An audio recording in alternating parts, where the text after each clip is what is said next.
Issaquah native and Wazoo grad Justin Rupple. Rising star in the comedy world, he's gone from intern at a local radio station to starring alongside Liam Neeson in feature films. How does that happen? He's going to tell us. You can catch him tonight. He's returning to his old stomping grounds, Parlor Live in Bellevue.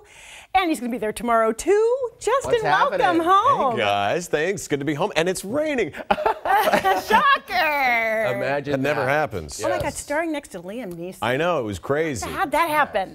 It happened because in Hollywood, it's not what you know, it's who you know. Right. And I knew the producers of the film, and they heard an impression I did of him, and they're like, would you like to do an impression of him for him?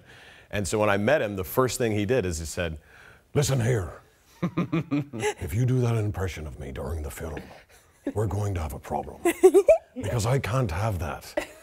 And you doing it to me, it's really going to mess things up. That's good. You are good. So impressions is your thing. You kind of got launched on the Dana Carvey show, right? Tell us about Dana how Carvey's First Impressions was on USA. They had 6 episodes. I won my respective episode. Other really talented people won and were on it. And some of them are on SNL now. It's crazy. It's crazy. But it all got started right here in Seattle. Like, we're right here at Safeco Field. Oh, yeah. And my first impression that I ever tried, and it took me 15 years to get, was Dave Niehaus. Oh, my gosh, please do it. Of course. We love Dave Niehaus. You ready? Yes. Close your eyes and Oh, my it's him. gosh, okay. Close your Hello, eyes. everybody. Welcome to another season of Mariners Baseball. Oh, my God. We're at the corner of Edgar Martinez Way. And my, oh my, what a beautiful day for baseball. That's awesome. Oh, my gosh. There you go. I love Dave Niehaus. Who doesn't? So that's a great trip. Thank you. Him, too. Any other impressions you do? Oh, I do a little over 100, but I'll do a few. Some of the new ones I'm doing, I was the voice replacement guy for The Rock, Dwayne The Rock Johnson. Really? You do The Rock, do The Rock. In Fate and the Furious. Welcome, everybody.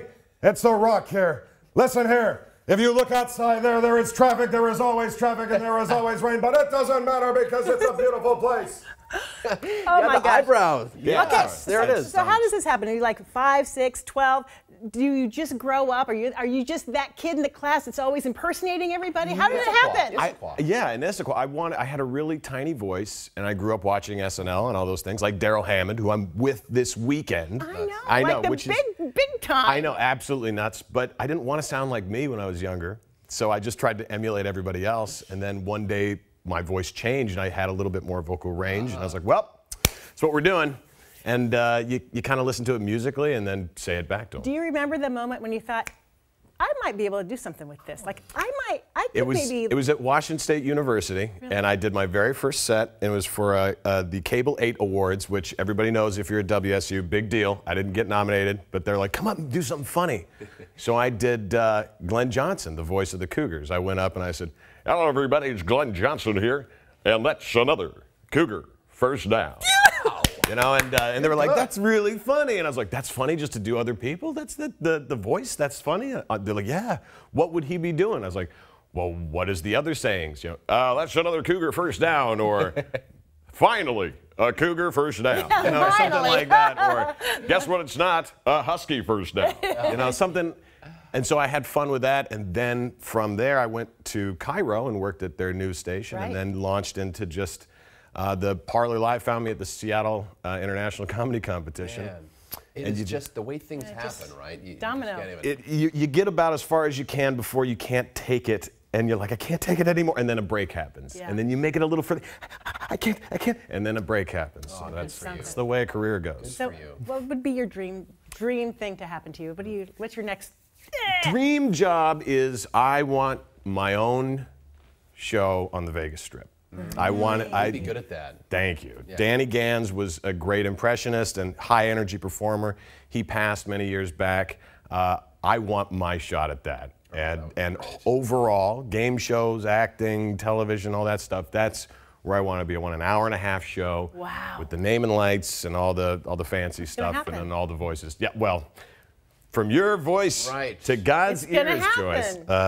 That would be fantastic. You know, Vince Vaughn would love to be in Vegas. You know what I'm talking about? Vince Vaughn, ladies and gentlemen. Baby. Ha, ha, ha, ha, ha, ha. Look at this. He's got the Parlor Live thing up there. Look at his hair. Look at how beautiful his hair is. I don't even know how he does his hair like that. Actually, we were just talking about that. We have the same hair. Look at how money this is. Crazy? You see how money this is? I don't even want to touch it. I just kind of want to take a picture of it and put a mold on it and then put it on my desk. They look the same, just different colors. You guys are nuts. You You guys funny, are nuts. man. What does your mom think? You said you stayed. I said, did you talk to your mom since you've been here since she's home for years? I stayed with her last night. She and my wife compete for biggest fan. Unfortunately, my mom laughs at everything, and my wife kind of reserves it. She's, Keeping you sure it that's real. funny? You sure that? Do you think that's pay the rent funny? I think we could work on that one.